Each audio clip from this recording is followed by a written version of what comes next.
Good morning, Starling. Working Louie again today. Today's the 26th. I think today's going to be fairly similar to yesterday, but I thought I would just go ahead and film it anyway. The big thing I'm looking for, I'm getting pretty close to ready to jump on this guy, and, of course he has been ridden before, so it's not like jumping on him is probably going to be, like a typical first ride.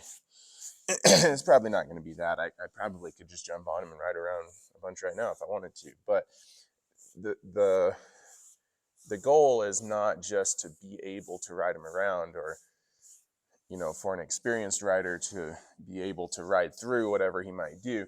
The goal is to get him to where he's beginner safe and just chill to go ride on trail rides and stuff. And so I don't really care so much about when I start to get on him. What I care about is that the silliness starts to go away. So like the other day, I think I just put up the video that had this in it. I was saddling him and he seemed pretty good. I could tell there was a little bit of tension in there. And then, I don't know exactly what it was. Maybe the cinch kind of flopped around or something, and he sort of blew up and flew backwards and pulled against the fence. And he shut it down real quick, and that was good. However, even that much of a little blow up is, it would not be fun if you had your 6-year-old, or I can't remember how old the owner's granddaughter is, but if you had a kid on him, that much of a blow up would not be, that could be the kind of thing that would scare a kid and keep them from wanting to do horses for a long time. So we want to make sure all that stuff goes away. So I kind of just want to go through the motions now for a few days and see if we can get through a couple days, because he's doing the groundwork pretty well now. He's not really dragging me towards the fence each day. The circles are pretty uniform. He's staying pretty focused. Yesterday saddling went without a hitch. He didn't spook or anything. And so if I can string together 3 or 4 days where I'm saddling him over and over and we don't have any issues, then I think that'll tell me that he's really over it. And the reason he's over it is that he's aware, right? He's much more present here. He's not overly in my space or doing full behavior, those sorts of things, but he's just very present. He's not scared right now. So that's great. Let me get the saddle on, and then and also just to kind of let you know where a little context for today. So it's about 6:30 in the morning. It's pretty early. It's actually my wife's birthday, so I'm trying to knock out some horses before we start doing her birthday stuff the rest of the day. So I'm training kind of early, and I haven't fed yet. So we're gonna see if he can deal with just a little bit of adversity, in the sense of maybe he might be a little bit hungry, thinks that right now is probably food time, and instead we're going to work. So I don't do that a lot of the time. Usually I try to feed him before we have to go work, but there may be a time where you need to be able to go work before he's fed, and he should deal with it. And I mean, I haven't eaten breakfast yet, and I'm out here working, so he can too. But if we get a little bit more pissy attitude than normal, that could be why.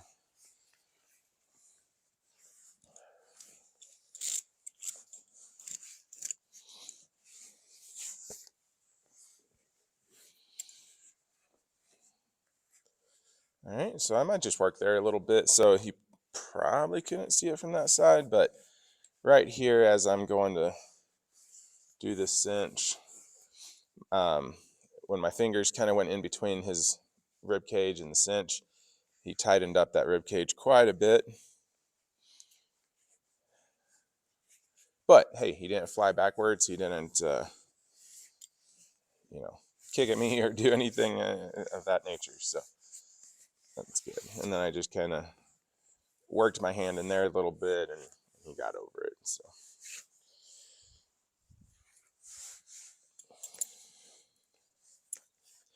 I think overall that this horse had some mental holes as far as him being willing to do what the human tells him to do. I think no one ever really convinced him that he needs to do what the human says. He kind of thought that he ran the show. So I think that was one issue. And then I think around his belly and flank, they left that out. I don't think they really desensitized there nearly enough. And so he had a hole there. And so overall, I think he was pretty good. And that kind of matches with what the owner told me, is that he was decent. You could ride him pretty well, but it just felt like something wasn't quite right. And, and I think that was a good call, because I think if you had just kept on going on this horse, you would have run into some issues that, that a real experienced, bronc rider type rider probably would have been fine with. But, somebody like myself or the owner of this horse who doesn't necessarily want to get hurt, probably better to take care of these things on the ground. Oh, I'm going to grab the bridle because I do want to tie his head around.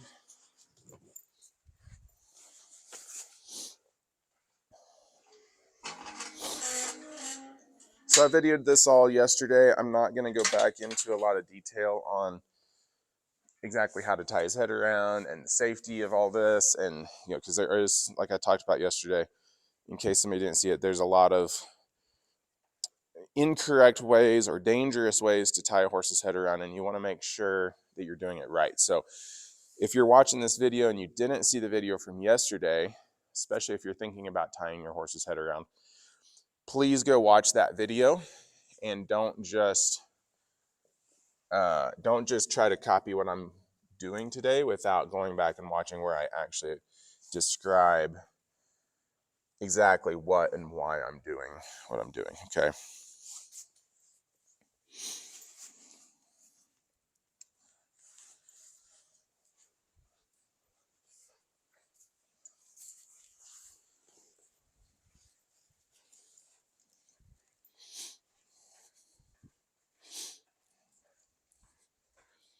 So he just took the opportunity to leave there when I was getting this bridle ready. So I might just do it there. He looks and chews. Good. So I just did the opposite and brought him all the way back in here. So I would say he probably, there we go. That's a little bit better. He probably had a little anxiety around the bridle too. Because he kind of did that yesterday, the very first time I put a bridle on him. So it wasn't, I don't think that's anxiety built from having his head tied around yesterday, because it was the same way before I'd ever done that. So my guess is, we know he had anxiety around his belly and flank area and cinch and hind end, because when we wrapped a rope around his flank and tried to pull his hip this way, we got quite a bit of bucking. I don't know if I got that part on video, but got to the point where we can put the rope around his flank and his hind end just steps over. So we've kind of cleared up that whole area. I think he probably had some anxiety around the bridle. And, before he came here, if you start to put all those anxieties together, you got a lot that his brain's trying to hold together when you go to ride. There you go. Good job, bud. So he's still trying to run away from this bridle. There, he brought his face down a little bit. So yesterday I kind of talked about how I wasn't really working on this bridling issue because I really wanted to just get to tying his head around. Today I'm not so focused on getting that done because I got that done yesterday. So I am going to work on this bridling issue a little bit more. I want him to actually look for that bit and take it, rather than me having to chase his head all around. I'm going to wait till he's in a good spot. There we go. Take it away. So just again, pressure and release, same principle as everything else. When he's moving his head away and fighting it and trying to get out of it, keep the pressure there. As soon as he's, oh, hey, the bit, take the pressure away. So a lot of people, as soon as he goes, oh, hey, the bit, they take that opportunity to shove the bit in his mouth and put even more pressure on him. Well, eventually that's what we're going to do, but to teach him how to be bridled, if you do that, the more you do that, you're just teaching him not to be bridled, if that makes sense. Running away from it. I'm going to wait till he kind of comes back. There, his eye came back to me right there. His face came back a little bit. I'll release and reward. Then you can see he looks over at me like, wait, what are you doing? You actually get this? Yeah, hi, bud. That big old blink right there. He kind of shifts his weight. Probably put his head down here in a second and look at you. Or maybe not. We'll see. Yeah, that's okay. Kind of sticks his head up in the air and gets tense. It's a good time just to go back and start bridling again. All right, that's pretty good right there.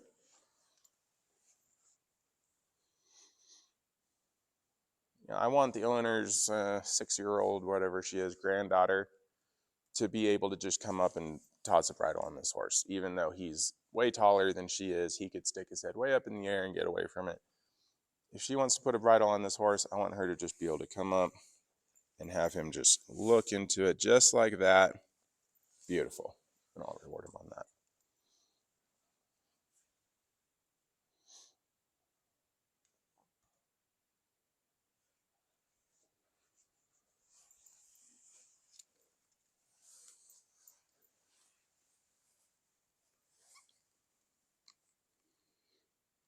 Now, yesterday, another thing he did that I was noticing but didn't work on, good, was that he really clenched his teeth, and I had to stick my thumb way up inside his mouth and really work it to try to get him to just open his teeth up so that that bit could go in.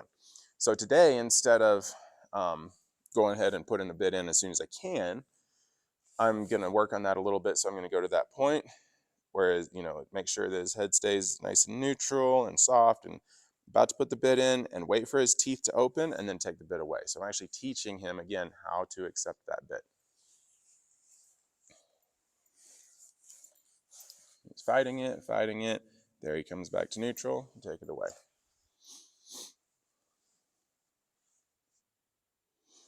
And I definitely am recording in my little memory bank how see how he's swinging his hind end. He keeps trying to put me not in position to bridle him. So whenever he swings out of that position, that's my cue to come up here and bridle him, and eventually that'll go away.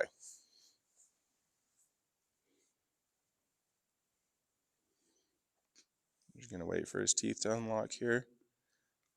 There, and then take it away. So I'm sure with this horse, not necessarily with the current owner, because she hasn't had him that long, but I'm sure with the supposed trainers that started him, that they just went up and just slammed a bit in his mouth. And I have no idea what they used, but likely it wasn't something as nice as a snaffle. And their hands probably weren't super soft with him. So he has a lot of reason not to want that bridle in. So I'm flipping the script on him and saying, hey, all you got to do is open your teeth up, and then the pressure goes away. And then even when the bridle does go in, it's not going to be that bad for him.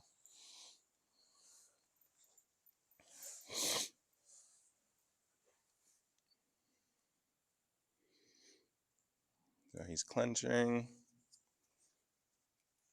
If a horse clenches their lips and their teeth before this bridle even goes in their mouth, think about what a mental and body condition state that's setting up. There he goes. Good. For when I get on his back, if he's already starting to clench up his teeth and lips, that's not how I want him when I get on his back, right? I want him real loose, looking and chewing. I think I got to loosen this up a little bit for him. He's got a little bit of a big head.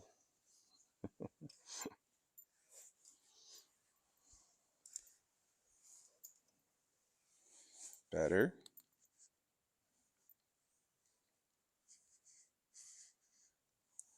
Same thing. Just going to wait for him to open his teeth. There he opened his teeth up, and I release. So notice that this bridling is getting better as I'm going and not worse. So if you're doing something with your horse and it's getting worse and worse, you might be actively teaching them the wrong thing. He wasn't terrible to bridle to start out with. It's just, I want him to be better than he was.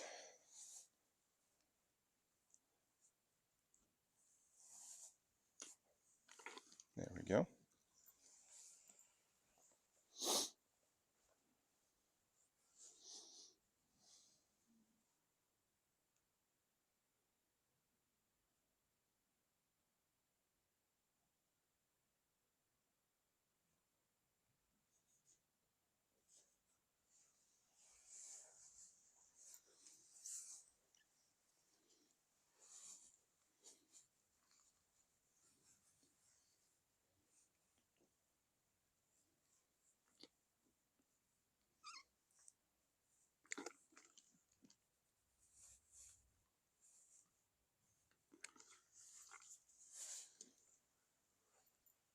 Okay, so that time I went a little further because he kind of opened up his teeth, but then he was like, oh yeah, you're not going to put the bit in. So he kind of clammed him back down.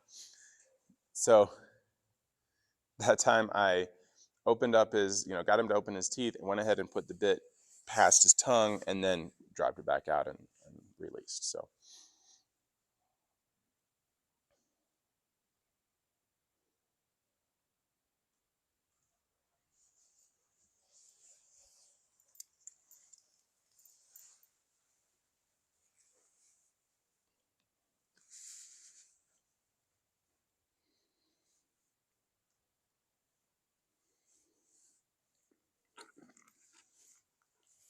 All right, I might work on this more later, but I don't want to overdo it right now.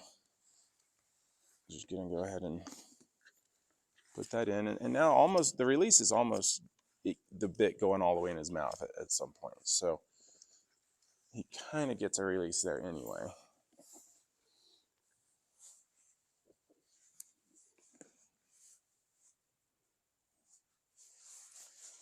All right. Let's see. I'm trying to think what I want to do here exactly. I think what I'm going to do is test how he's going around first. So I'm going to tie these reins real loose so that they're not even contacting the bit. And then I'm going to go ahead and send him around in groundwork. And what I want to see is how is his body shape compared to before we did the work yesterday, because he's had overnight for his muscles to recover and build a little bit, think about things, and I want to see if the work we did yesterday is going to cause him to go around in this circle and this groundwork a little bit more shaped up and correct. So I'm just going to send him. Good, I like that. Nice and smooth and not too fast.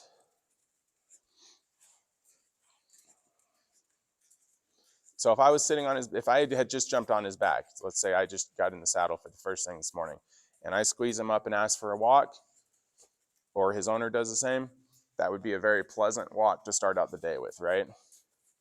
Compared to, see his head's already coming down, compared to the very first send-off of almost every day leading up to now, this would have been much preferable to that.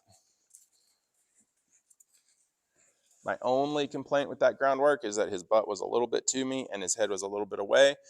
He wasn't pulling against the lead rope. It wasn't that much, but it was just slightly. And so all I'm going to do to work on that is just make him change directions a few times and get him kind of remembering that, hey, you need to keep that butt away from me so that you're ready to go either way.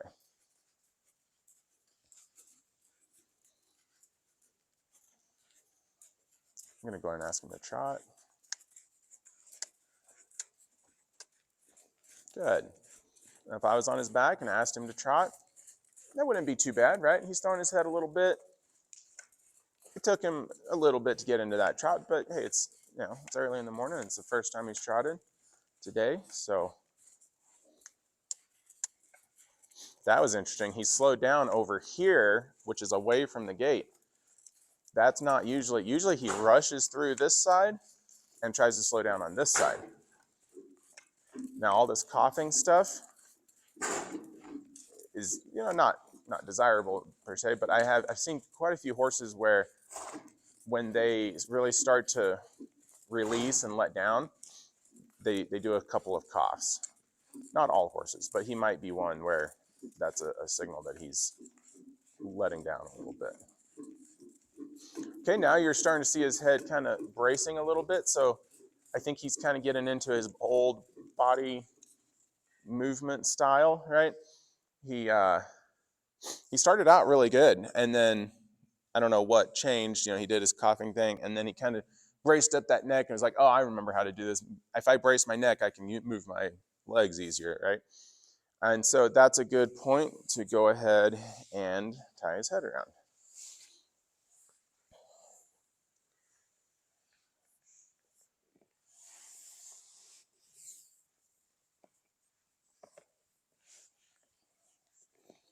Because, why is that a cue to tie his head around? Well, if I was under saddle and I'd trotted a few circles and his head was a little up and bracy, I'd probably just go ahead and pick up on that rein and ask him to bend side to side, or collect down the middle and drive up with my feet and ask for a little bit more shape to his body, right? So if I'm going to do that under saddle, why not do it on the ground first? I'm going to go ahead and do this without the lead rope, because if he starts spinning in circles, I don't want him to be twisting up around that rope. I want him to be able to spin as much as he wants to. He's trying to decide right here. He doesn't quite know. See right there, if I had that lead rope on, it'd be a bad situation. But there, he figures it out, and now he's got forward motion. So we'll do this another couple days until I can just send him off and his shoulders work independently of his face. And that's really what we're going for. When he locked up that head and neck to counterbalance his legs, the whole problem there is that his head and neck are not independent of his shoulders. And so this is what this is forcing him to have to do, is think about moving his feet independently of where his head and neck is going.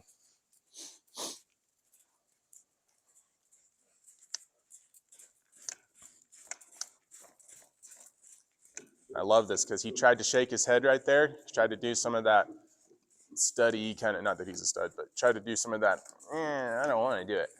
And he just got a mouthful of Snapple right there. He's not pulling against my hands. He's not going to get offended at me. He's going to get offended at himself. You can see him tossing his head around. He's very PO'd that he doesn't get to do whatever he wants to with his head. And his mouth's probably a little bit tender from yesterday.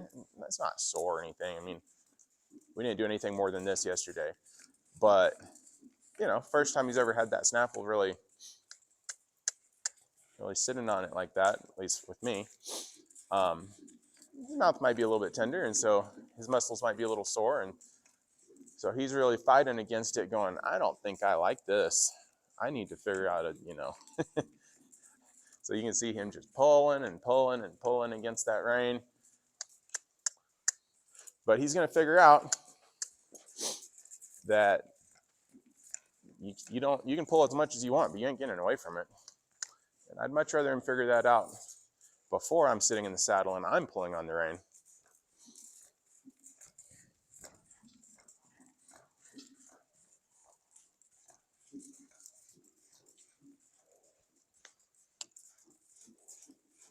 You can see little moments of where it's really good, where he figures out, oh yeah, I got to give to that. But it doesn't last very long. And this is very normal, by the way. This is not unique to him. This is a very normal part of training. Every horse pretty much goes through this. Some get it quicker than others, but some take up longer on other things. So.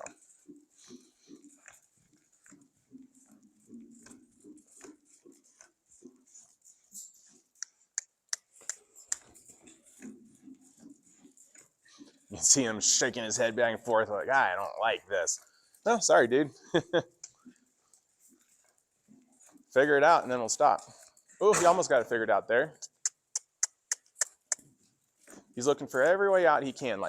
He's like, can I stop? Can I shake my head? Can I pull harder? Can I pull to the outside? And he'll figure out eventually that there's only one way out, and that's being soft to the rein. Shape up your body nicely, carry your shoulder well. There. Few moments, glimpses of goodness right there.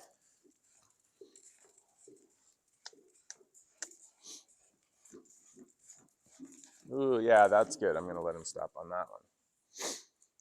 When you're starting out with this, very, very basic beginner type stuff, you know, just like with everything else with horses, the principle, reward the try. Because what will happen with a horse, there he put slack in the rein. I'll go ahead and loosen this. What happens with horses is if they try something, they're going to try all different things. Like I said with him, he was trying all sorts of weird things, like looking to the outside and shaking his head. He's trying all these different things. One of the things that he tried was collecting up, lifting his shoulder, and putting some slack in the rein. But he's only going to try each of those things for a very short period of time, and he's just going to test it. Hey, does this work? No. Does this work? No. Does this work? That's the amount of time you have at the very beginning to reward, to go, yes, this works. And if you miss that, he's probably going to go try all the other things a lot longer. So if he tries everything really short, it's like, well, let's go back through it. Okay, let's try this one a long time. Nah, it doesn't work. Let's try this one a long time. You're going to have to go through all those bad things much, much longer before you get to the good thing if you don't reward what we call rewarding the try. And that's what I rewarded right there, was rewarding the try.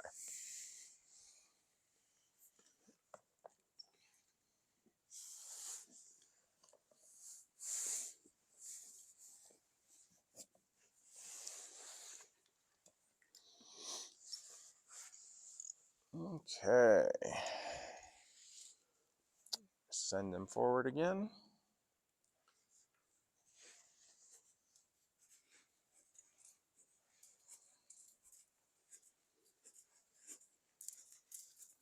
He had really good shape there for a second, and then he lost it. He went back to thinking he could brace against his neck, or brace with his neck, using it for his feet, and it didn't work. He's a little too close to me here, so I'm just going to speed him up just to get him out of my space a little bit.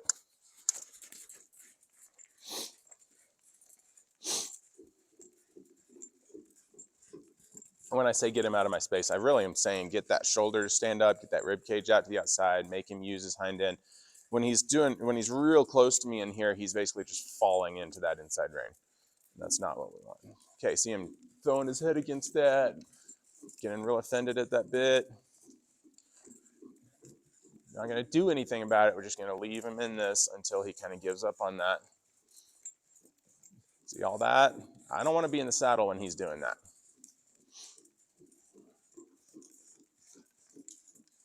There we go. Go ahead and let him stop on that. Again, that wasn't great, but he took a couple good steps. And it wasn't even great, all that great in his face, but it was pretty good with his body.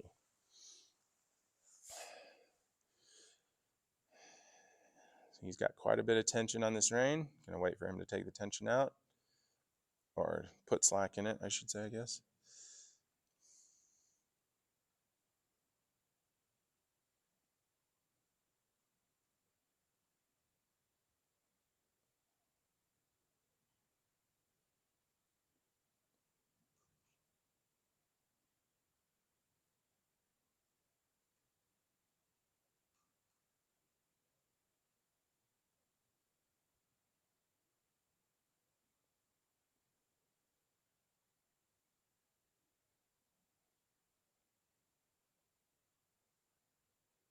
So he's thinking a lot more about over there, other horses, creaks and crackles in the building or whatever.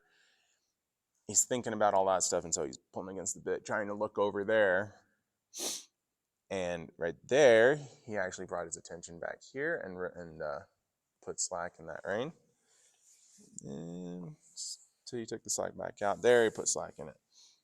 And I released the rein to him. So what he's going to keep learning through this process more and more is that looking to the outside and pulling against that rein doesn't help you. Releasing to that rein is what helps you. I'm going to pick up this poop real quick.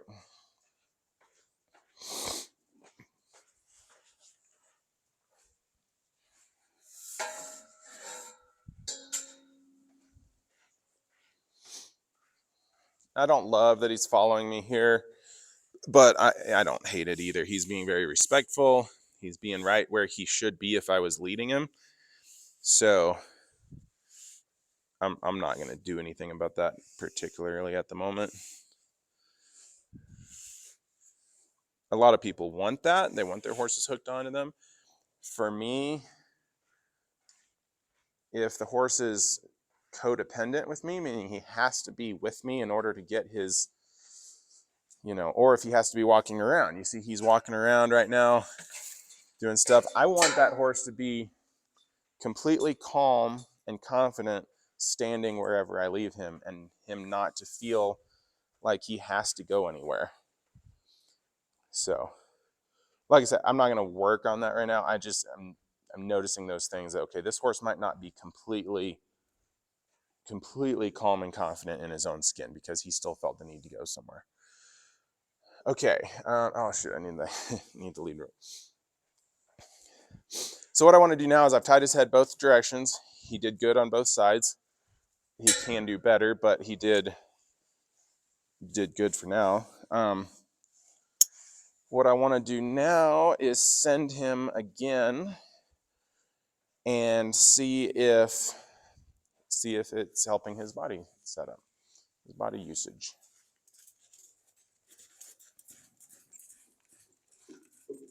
Okay, I think that's a little better, or was. He got bad right there. Slow him down to a walk and see if he can get slow to a walk. Nope. Okay, so everything's pretty awful right there. See him pulling against me here, so I'm just going to work into lateral flexion.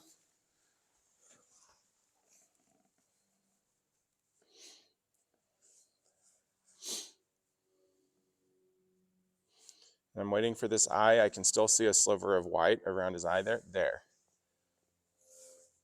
There. Was waiting for him to really give that to that slack and look over with his eye. So it was interesting. I was reading this article yesterday that this guy wrote about basically why he doesn't do lateral flexion, and he was talking about people who do lateral flexion, and he was saying that he's never once heard anyone who does lateral flexion and teaches lateral flexion talking about the mind coming with the lateral flexion and the eye and the ear coming with that rein. So basically you're getting their mind to go with the rein. And I was like, man, that's like all I talk about when I'm talking about lateral flexion. So, I don't know if he's just not talking to the right people, or why he thought that. Ooh, I like that right there. That was nice. Yeah, it was just interesting. I don't know why he thought that people who teach lateral flexion don't think about the mind coming with that rein, because I absolutely do. Maybe a lot of people don't. I don't know. But every time I do that lateral flexion, I want that eye turning with it, certainly not looking away. This is really good right here. He's nice and soft. When he was headed to the gate, but then when he felt the end of that halter, he turned back, but he didn't. A lot of times when his head turns to the inside, it goes, whoa, goes way up like that. This time it didn't. It turned much more in a level or down plane. And that's the product of like that right there. That's the product of all that tying his head around. See how his head's a little bit lower here? He's driving with his feet, and I can pick up on his face, and he turns it. Oh, that's beautiful. Freaking love that. So you might not be able to tell a difference. I don't know if you're not as experienced watching a horse, but if you watch the way his head turned to the inside, these last couple circles right there, instead of him bracing against his neck and taking his head way up here and going, oh, I don't want to pull here, right?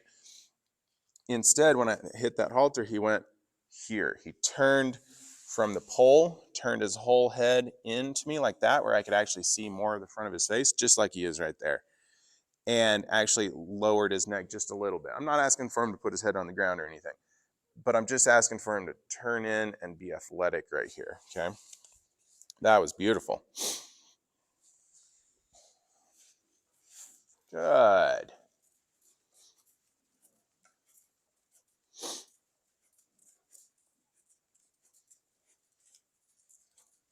So this is amazing at the walk. I have a feeling when I speed him up to a trot, it's all going to get lost. But hey, baby steps. You got to start somewhere. And so if the walk is working, that's amazing. If that's all we get to today, that's okay. As we continue doing this each day, the walk is going to progress to the trot. He's going to trot well. Eventually he's going to lope well, and that's when I feel pretty good about getting on his back. You notice we haven't had a single time today. Well, I guess when I first tied his head around, he spun the opposite. He spun out. But even that, he didn't get crazy about it, right? There hasn't been a single time today where he started sitting back, oh my gosh, and got real offended, and we had to get big, and he ran around and all that crap. We haven't had a single one of those today, which is fantastic. Okay, I'm going to ask him to trot. Okay, and you can see as he goes into that trot, see how much bobbing with his head and stuff there is. So he's not trying to be bad. He just really doesn't know. Oh, that's better. Look at that. There we go. You can see him trying. He doesn't quite know how to use his body yet, but hey, that's okay. He's still young. He's never had this done before. And he's trying to figure out. There's weird stuff happening in his head and neck that he's never, nice, look at that he's never experienced before, and he's got to figure out how to use his body like this in a very different, new way. There we go. I'm just going to let him slow down to a walk here. Good. Let that walk be his reward. So I released on that trot because he started licking and chewing, and he really started letting down his head. Again, rewarding the try. It wasn't the most pretty Western pleasure jog you've ever seen, but it was a whole lot better than all the trots we've had coming up to this. So I'm just going to let him walk for a little bit, let him enjoy it, make the walk the fun place.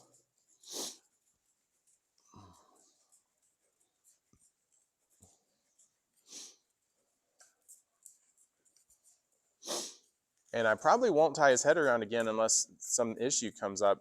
For today, I will tomorrow. But for today, I'm going to let him know that, hey, if you trot correctly, there's no need to tie your head around. Just like if I was in the saddle, right? If I'm in the saddle and he's using his body correctly, man, I'm going to keep those reins as loose as possible, right? Because the last thing I want to do is touch his face if he's using his body correctly. Now, if he's using his body incorrectly, yeah, I'm probably going to have to pick up on the reins, shape him up, kick him a little bit, drive him up into the bridle. But if I can, I'm going to be totally loose in the reins, and that's what I'm doing here. There's no need to tie his head around if he's walking like this. This is amazing. His head's almost perfectly vertical. Right now it kicked out a little bit, but a lot of this time his head's been perfectly vertical, which is that's the ideal position, is the front plane of his head, like right there. You want that front plane of his head perfectly vertical. That means you're, at least an indicator that his body mechanics are correct. All right, I'm going to ask for that trot again.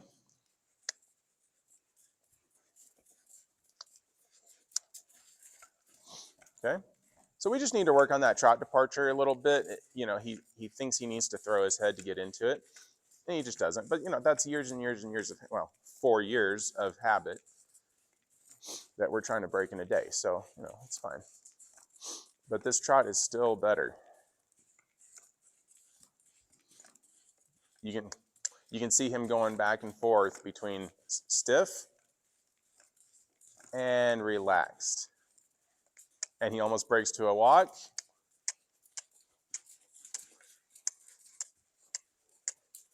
There we go. Good. And relaxed. Nice.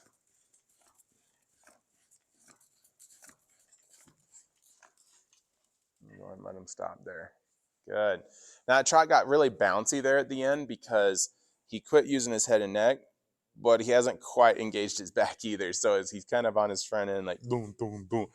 But we'll get there. This is the first step. That's so much better.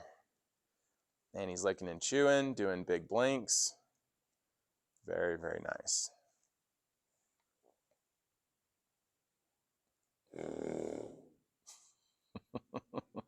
He's like, this is different. I'm going to actually switch to this longer lead rope because I'd like to be able to I'd like to feed him a little more rope. I'd like to get into the lope. I wasn't really planning on it, but hey, that trot went way better than I was expecting. And I have a tendency to focus on the walk and trot too long and ignore the lope, and And sometimes my horses have in the past have gotten a little dull and not really want to lope out. And so I try to make sure that I get him into the lope as, pretty much every day if I can. Some days I don't, but so anyway, I'd like to have him lope today.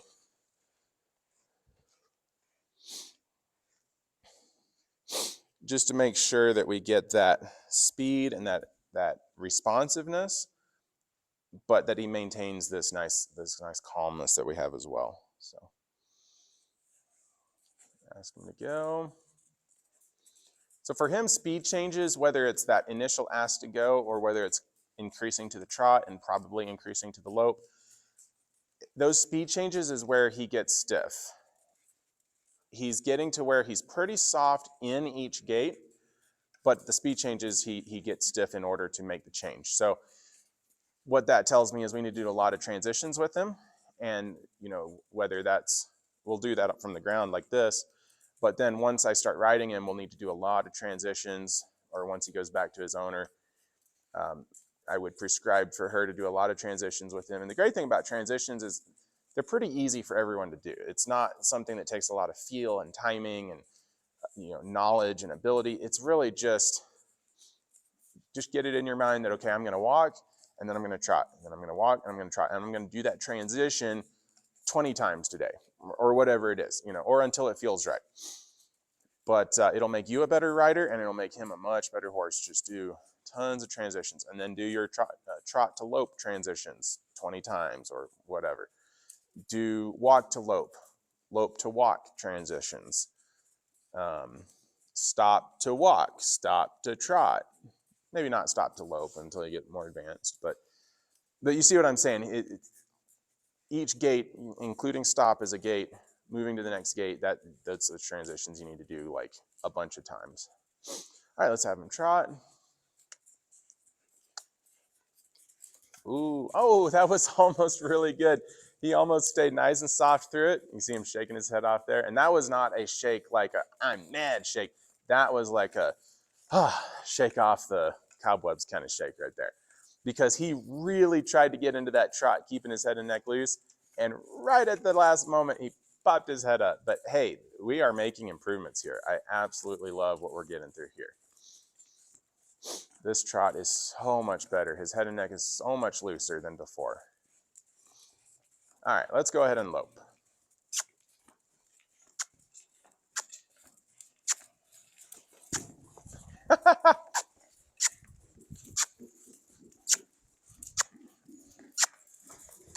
There we go.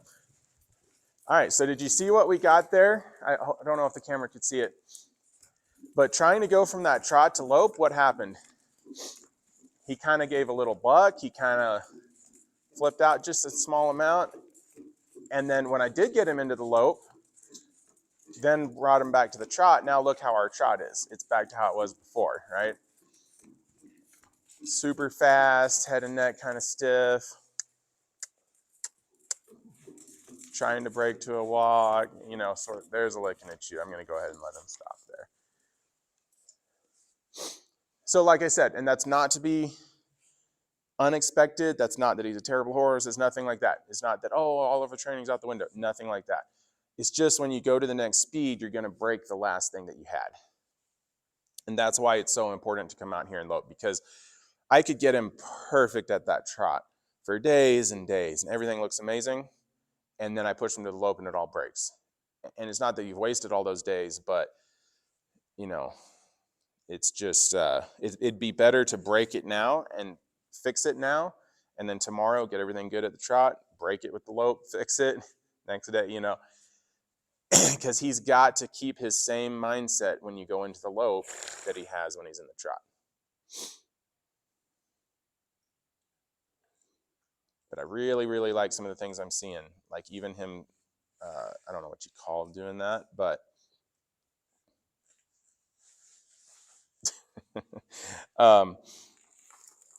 big shake off there. So whatever you call this, where they rub their nose on their forearm like that.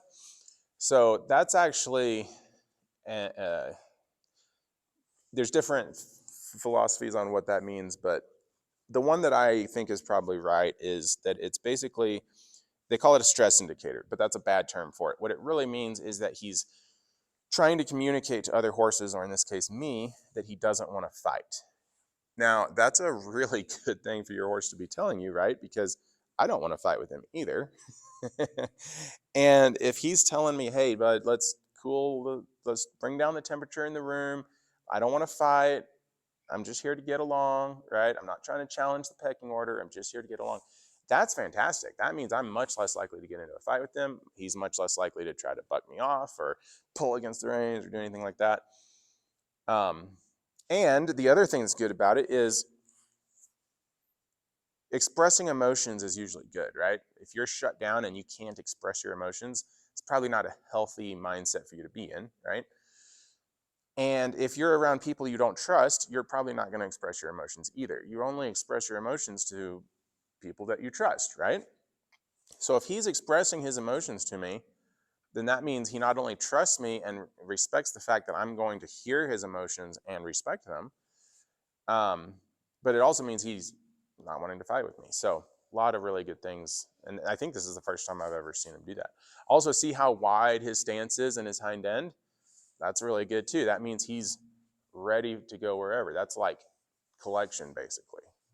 Collection standing still. Now, it'd be okay if he balanced up a little bit, but I love that he ended that ready to go wherever, not kind of like, whatever, I'll off balance and where you could fall over. No, he's like ready to go.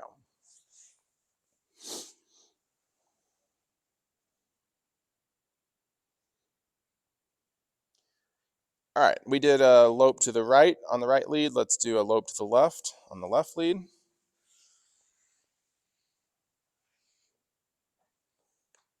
Go. So this is just the normal, oh, look how low his head is. I love that. This is just the normal progression of training. We need to be able to come in here and walk, trot, lope, come back to a trot, come back to a walk, and stop essentially perfectly, you know, with him being nice and relaxed through all three gaits, all the transitions working good, all the cues working good. So he should be going off of body language and cues for all of those, not off of like the backup and the force, right? And that's kind of the baseline, because that may seem very advanced. It may be like, oh man, that's a lot that you need him to do before you're ready to ride him. But if you think about it, what am I going to do once I get on his back? Walk, trot, lope, come back to a trot, come back to a walk, and stop. Right? That's kind of the basics of riding. If he can't do it on the ground, why would I expect him to do it under saddle? So there's a principle. They need to know the answer before you ask the question. So we're teaching him the answer here before I ask him to do it under saddle. All right, let's trot.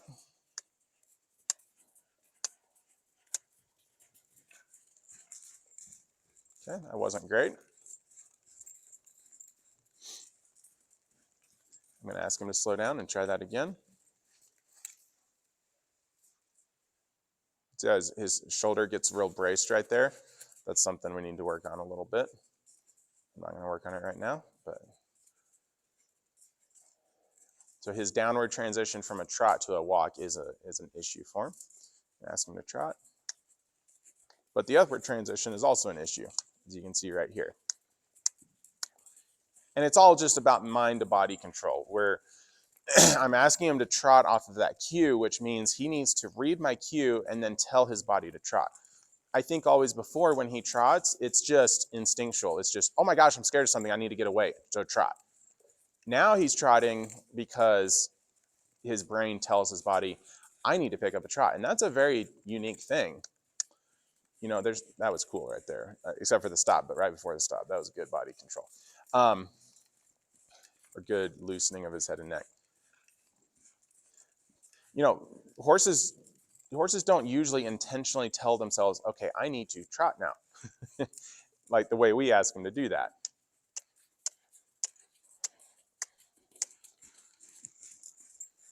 So this is very new for him. Oh, nice. Look at the way he's moving now.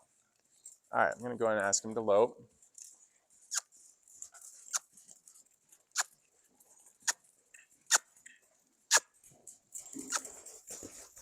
Okay. Not bad, not bad. So you can see right there, he thought about it, he thought about it. He was like, I'm pretty sure I know what I'm supposed to do. I'm gonna go ahead and let him walk here. He goes, I think I know what I'm supposed to do. I'm pretty sure I'm supposed to get into a lope. So he goes into the lope. Well, what are horses normally thinking when they're in the lope or when they're running? They're normally running from something scary, right? So instinctually, in his lizard brain, when he starts going fast, it's probably because he's being chased by a predator, and therefore he should be scared and go even faster. So that's why you saw him kind of lope depart and then go, oh my gosh, we're running. What are we running from? And then he and then pretty quick he's like, oh, I don't actually need to do that. But if he still has that lizard brain, love how he's walking right here, that little lizard brain explosion thing, and I'm on his back and I go to ask him for a trot or a lope, or maybe even for a fast gallop, and by getting into that speed, it turns on this thing in his brain where he's, oh my gosh, we're running. And he starts bolting. Well, he hopefully will shut it down like he did right there. But when I'm on his back and I get a little out of position and stuff, he might not. He could turn that into bucking or something else. So we don't want him to activate that lizard part of his brain just because of speed. So that's why getting him into the lope here is so important. Should probably do it again, actually.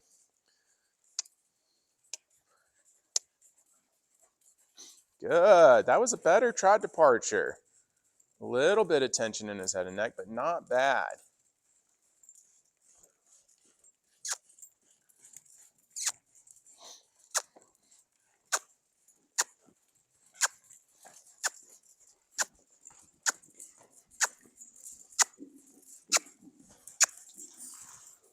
There we go.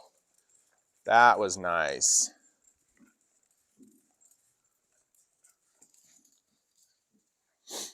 Okay. I want to be done for the day on that one. That was really nice. You saw him. It took him a little while to get into it, but that's okay. We're teaching him how to intentionally get into this. And that's going to take him a while. And then you see he's big licking shoe, drops his head down. He's just very present, very blinking a ton. Just, it's like, what's next, boss? I got this, That's where I want these horses when we finish the session right there. So we're going to be done. Great session. You're seeing that his trotting, he's starting to engage into that trot much more intentionally and much less reactively and more proactively in his mind, I guess you could say. The lope isn't quite there that way, but that's kind of a picture of what we want the lope to become. I'm thrilled that we got to that in the trot. Honestly, you heard me saying this earlier. I thought when he started walking pretty good and lowering his neck and all that stuff, I thought that was it. And we would trot a little and it'd probably break everything. Well, we tried it a while and it actually got pretty good at the trot. So then we loped and it kind of broke everything.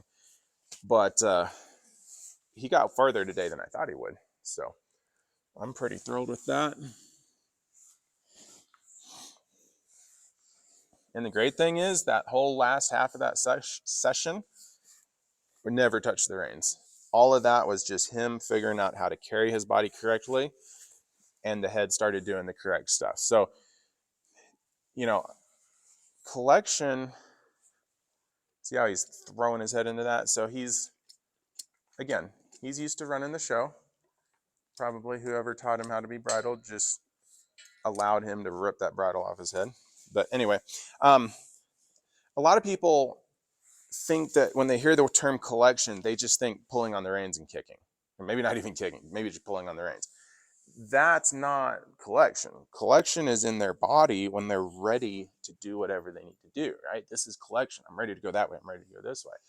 This would not be collection, right? I'm not ready to do anything right there, okay? So you can have collection standing still. You can have collection potentially without even having a bridle on their head, right? So don't think of pulling on the reins when you think of collection. Think of their body being collected and ready to go wherever they need to go. Hind end engaged, abs engaged, back engaged, all that ready to do whatever. Now, easiest way to help the horse get to that point is through their face. And so that's why we often pull on the reins to initiate collection. But that's not really the end state. And so what was so cool about that is I had to essentially pull on the reins, meaning tie his head around for a little bit right there, but for half the session. But then once he started collecting on his own, kept the reins loose the entire rest of the day, and he started moving really, really nice. So just don't think of collection as just pulling.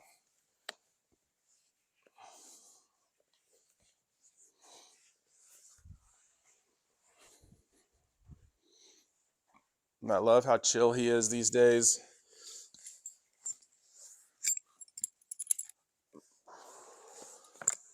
Hi. Yeah, what are you looking at, huh?